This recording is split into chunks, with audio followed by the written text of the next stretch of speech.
Hello నమస్తే.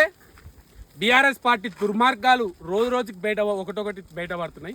ఇలా నేను గొర్రెల కాడుండా ఈ దుర్మార్గులు గొర్రెలు వంచుతామని బీసీ బిడ్డలకి ఆనాడు చెప్పి ఇలా దుర్మార్గంగా ఈ గొర్రెలు వంచడంలో కూడా దాదాపు 1000 కోట్ల స్కామ్ చేసినారంటే ఈ బీఆర్ఎస్ పార్టీ నాయకుల ఒకసారి వీళ్ళ గురించి ఆలోచించుకోండి.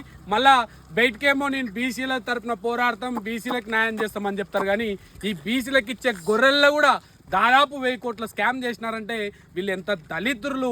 ఈరోజు ఈడీ విచారణ చేస్తుంటే బయటపడుతున్న నిజాలు చూస్తుంటే వాస్తవంగా వీళ్ళు గొర్రెలు నిడిచిపెట్టలే, బర్రెలు నిడిచిపెట్టలే, మనుషులు నిడిచిపెట్టలే, ప్రాజెక్టులను నిడిచిపెట్టలే.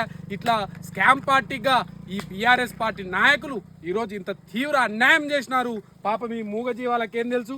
ఈ ఇల్లే గొర్రెలు అనుకుంటే వీళ్ళకన్నా పెద్ద గొర్రెలు ఈరోజు వీళ్ళని మోసం చేసినారు. ఈ గొర్రెల పేరు చెప్పుకొని కూడా దాదాపుగా 1000 కోట్ల రూపాయలు వీళ్ళు కాయేసినారంటే ఒకసారి ఆలోచించుకోండి తెలంగాణ ప్రజలారా.